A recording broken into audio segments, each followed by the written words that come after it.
आज हम सुनेंगे यीशु मसीह की कहानी, जिसमें हम जानेंगे यीशु मसीह कौन है। प्रभु यीशु को जानना मानव जाति के उद्धारकर्ता के रूप में मानना आशीष का कारण है। तो आइए जानते हैं। प्रभु यीशु मसीह ने कभी कोई किताब नहीं लिखी, लेकिन उनके विषय में या उनके जीवनी के बारे में पूरी दुनिया में सबसे ज्यादा पुस्तक छापी गई है। उनके जीवन के कुछ महत्वपूर्ण घटनाएं व तथ्य दिए गए हैं। इस वीडियो में हम देखेंगे कि वास्तव में यीशु मसीह कौन है। यीशु का नामकरण स्वर्ग में हुआ क्योंकि स्वर्गदूत ने आकर मरियम और यूसुफ को बताया कि उसका नाम यीशु रखना, जिसका मतलब है परमेश्वर उद्धार करता है, बचाता है। यीशु को अंग्रेजी में जीसस कहा जाता है, जो मूल भाषा यूनानी से लिया गया है। यूनानी भाषा में यीशुस है, इब्रानी भाषा में येशुआ है, जिसका अर्थ है यहोवा उद्धार करता है। यीशु मसीह में मसीह कोई नाम नहीं बल्कि एक पदवी है, जिसका मतलब है अभिषिक्त या अभिषेक पाया हुआ। मसीहा शब्द मूल भाषा इब्रानी के शब्द मेशाक से लिया गया है, यशाया। यहाँ यह शब्द पवित्रात्मा का प्रतीक के रूप में था और पवित्रात्मा के द्वारा ही यीशु का सेवकाई और जीवन के लिए अभिषेक हुआ था। ऐसा स्वयं यीशु ने कहा था मैं और हम प्रेरितों के काम में भी पाते हैं। यीशु का जन्म मरियम नाम की एक कुमारी कन्या के द्वारा हुआ। मरियम की मंगनी हुई थी, शादी नहीं। यह पवित्र आत्मा की आशीष से हुआ।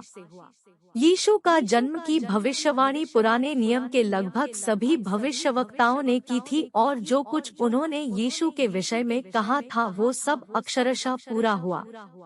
जैसे यीशु के जन्म की भविष्यवाणी में हमारे लिए एक बालक उत्पन्न हुआ, हमें एक पुत्र दिया गया है और प्रभुता उसके कांधे पर होगी और उसका नाम अद्भुत, युक्ति करने वाला, पराक्रमी परमेश्वर, अनंतकाल का पिता और शांति का राजकुमार रखा जाएगा।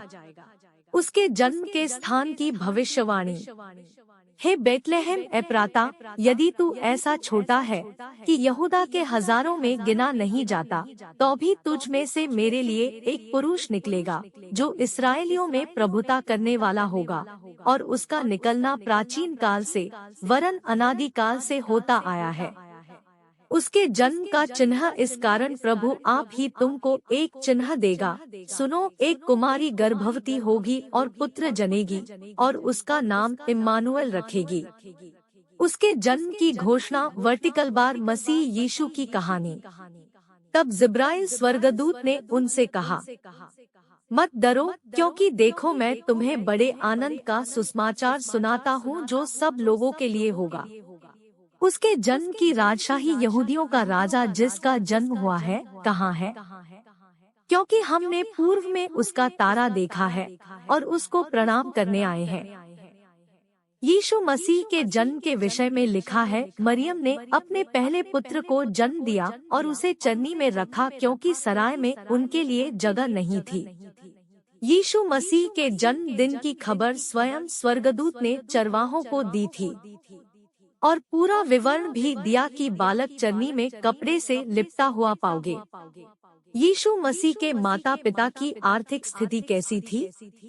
यीशु एक गरीब घर में पैदा हुए थे, क्योंकि जन्म के 8वें दिन जब उनको लेकर मंदिर ले जाया गया तब फक्ता के कबूतर जैसे जोड़े को चढ़ाया गया, जो केवल सबसे निर्धन लोग ही चढ़ाते थे।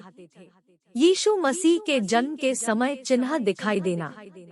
यीशु मसीह के जन्म के समय एक तारा दिखाई दिया जिसका पीछा करके मजूसी लोग, विद्वान लोग, पूर्व देश से आए लोगों का मानना है वे 3 थे, क्योंकि उन्होंने 3 भेंट दी थी। वे चरनी के पास गौशाले में नहीं आए थे बल्कि घर में आए थे जहां यीशु बालक थे, अर्थात चल सकते थे। वे शिशु नहीं थे और उन विद्वान लोगों ने यीशु को दंडवत किया, यीशु की आराधना की। शायद इसी कारण हेरोदेश राजा ने 2-2.5 वर्ष के बच्चों को मरवाया था। यीशु मसीह का बचपन। यीशु मसीह बचपन से ही बड़े विद्वान थे, क्योंकि उन्होंने 12 वर्ष की उम्र में ही बड़े बड़े फरीसियों को, जो उस समय विद्वान कहलाते थे, अपनी शिक्षा से चकित कर दिया था। यीशु मसीह ने अपने जीवन काल में कभी भी किसी से भी, चाहे वो काम हो या शब्द हो, माफी नहीं मांगी, क्योंकि यीशु मसीह ने अपने जीवन काल में कभी कोई गलती नहीं की, कभी कोई गलत शब्द नहीं कहा। यीशु ने पूरा जीवन निर्दोष व पापरहित बिताया। वे पूर्ण रूप से निष्कलंक थे। यीशु के सांसारिक पिता अर्थात यूसुफ पेशे से एक बढ़ई थे, इसलिए यीशु भी उनके साथ बढ़ई का काम करते थे। यीशु के कई भाई और बहन भी थी, जिनमें से 4 के नाम याकूब, योसेस, सिमोन और यहूदा है।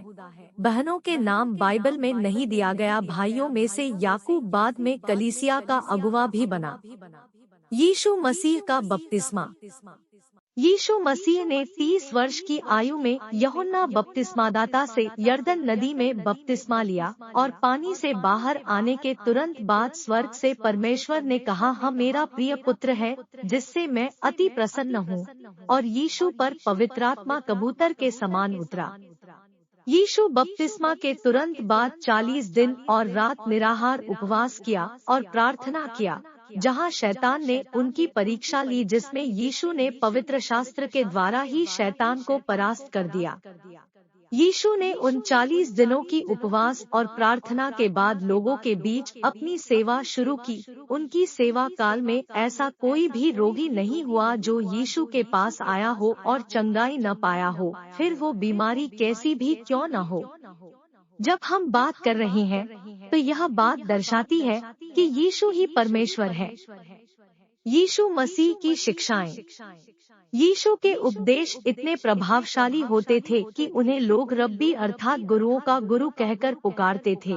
उनकी शिक्षाएं विश्व प्रसिद्ध हैं, जिनमें से कुछ को पहाड़ी उपदेश भी कहा जाता है, जिसने पूरे विश्व में प्रभाव डाला है। उसने अधिकार के साथ सिखाया, यह कहते हुए कि मैं तुमसे सच सच कहता हूँ, उसके सिखाने में सादगी और विनम्रता थी। उन्होंने कहा, मुझसे सीखो, मैं मन में दीन हूँ। उनकी शिक्षा के मुख्य मुद्दे या विषय थे, पश्चाताप करो और मन फिराओ, क्योंकि स्वर्ग का राज्य निकट है। मरकुस। उनकी शिक्षाएं व्यवहारिक है और उन्होंने उन पर स्वयं भी अमल किया और उसके बाद कहा, जा ऐसा ही कर। उन्होंने आत्मा के अभिषेक में होकर सिखाया और कहा, आत्मा मुझ पर है, मेरा अभिषेक किया गया है। लूका। उनके सिखाने के तरीके बिल्कुल नए और अद्भुत थे। उन्होंने कहा, मैं एक नई आज्ञा देता हूँ। ईसा मसीह के चमत्कार। यीशु ने अपना पहला चमत्कार काना शहर में एक शादी के दौरान पानी को दाखरस में बदलकर दिखाया। उन्होंने अपने चेलों को बचाने के लिए समुद्र में पानी के ऊपर चलकर आए और आंधी और तूफान को आज्ञा दी और वो आंधी थम गई। यीशु मसीह ने अपने सेवा काल में 3 मुर्दों को जीवित किया, जिसमें एक लाजर नाम का व्यक्ति भी था जो 4 दिनों से मरा हुआ था। यीशु के अनुयायी और श्रोताओं को जब उन्हें भूख लगी तो 5 रोटी और 2 मछली से लगभग 5000 लोगों को भर पेट खिलाया और उसके बाद 12 टोकरे भरकर बच भी गए। इस प्रकार प्रभु यीशु ने अनेकों अद्भुत चमत्कार करके लोगों चिन्ह दिखाया कि वे ही परमेश्वर हैं। यीशु मसीह के कितने चेले थे? यीशु मसीह के चमत्कार और अद्भुत काम को देखकर हजारों लोग उनके पीछे आते थे, परंतु केवल 12 चेले कहलाए, जिनमें से अधिकांश चेले मछुआरे थे। यीशु मसीह ने 3.5 वर्ष सेवा की, जिसमें उन्होंने सबसे ज्यादा समय प्रार्थना में तथा अपने 12 चेलों को प्रशिक्षित करने में बिताया। क्या यीशु आधे परमेश्वर और आधे मनुष्य थे? यीशु पूरी रीति से मनुष्य और पूरी रीति से परमेश्वर थे, अर्थात 100% मनुष्य और 100% परमेश्वर। उन्हें भूख लगती थी, वे रोटी और मछली भी खाते थे। उन्हें प्यास लगती थी, उन्होंने सामरी स्त्री से पानी मांगा था। उन्हें दोह होता था, अपने मित्र की मृत्यु पर उन्होंने आंसू भी बहाया था, रोया था, और नाव में यीशु सो भी रहे थे। यीशु मसीह के अद्भुत काम। यीशु मसीह के अद्भुत काम बाइबल में लगभग 37 उद्धृत है, लेकिन यीशु मसीह के एक शिष्य यूहन्ना ने लिखा है, यीशु ने इतने चमत्कार किए हैं, यदि उन सब को लिखे जाते तो वो किताब बनती जो धरती में न समाती। यूहन्ना जो सुसमाचार लेखक और प्रभु यीशु के शिष्यों में से था, उसने यीशु को अपनी आंखों से देखा था। वह यीशु के अद्भुत कामों को चमत्कार नहीं बल्कि चिन्ह कहता है कि वे चिन्ह थे कि यीशु ही परमेश्वर है। यीशु मसीह को किसने पकड़वाया? यीशु मसीह को अपने ही एक शिष्य चेले ने 30 चांदी के सिक्कों में रोमन सैनिकों के हाथों पकड़वा दिया था, जिसका नाम यहूदा इस्करियोती था। यीशु मसीह की अंतिम 7 वाणी कौन सी है? यीशु मसीह को रोमन सैनिकों को बिना किसी अपराध के सबसे क्रूर सजा अर्थात क्रूस पर कीलों से ठोककर लटका दिया, जहां उन्होंने सुप्रसिद्ध उन 7 शब्दों को कहा। पहली वाणी, पिता इन्हें क्षमा कर, क्योंकि ये नहीं जानते कि ये क्या कर रहे हैं। दूसरी वाणी, पास में लटके चोर से कहा, मैं तुझसे सच कहता हूँ, आज ही तू मेरे संग स्वर्गलोक में होगा। तीसरी वाणी, पिता मैं तेरे हाथ में अपनी आत्मा सौंपता हूँ। चौथी वाणी, हे नारी ये तेरा पुत्र है। पांचवी वाणी, मेरे पिता तूने मुझे क्यों छोड़ दिया। छठवीं वाणी, मैं प्यासा हूँ। सातवीं वाणी, सब कुछ पूरा हुआ। यीशु मसीह की मृत्यु का समय। यीशु मसीह की मृत्यु के समय कई मुर्दे कब्र में से बाहर आ गए थे। यीशु मसीह को एक गुफा नुमा कब्र पर रखा गया, जहां से वे तीसरे दिन पुनः जीवित हो उठे और बहुत से लोगों को दिखाई दिए। यीशु मसीह इस वायदे के साथ कि मैं तुम्हारे लिए स्वर्ग में जगह तैयार करने जा रहा हूं और तुम्हें लेने जल्द ही वापस आऊंगा, वे स्वर्ग में उठा लिए गए। यीशु मसीह के स्वर्गारोहण से पहले उन्होंने अपने अंतिम शब्दों में कहा, देखो जगत के अंत तक मैं सदैव तुम्हारे संग हूँ। जब बाइबल में उन्होंने एक भी जगह झूठ नहीं बोला और न ही कभी कुछ ऐसी बात बोली जिससे उन्हें किसी से माफी मांगनी पड़े, और उन सभी भविष्यवाणियों को पूरा भी किया जिसमें उनका जन्म और मृत्यु भी शामिल है, तो वो अपने वायदे के अनुसार जल्द ही आने भी वाले हैं। धन्यवाद पढ़ने के लिए। यदि आपके कुछ सवाल है बाइबल से लेकर या प्रभु यीशु के विषय में, तो अपने कमेंट जरूर लिखें, इससे हमें आसानी होगी उत्तर देने में।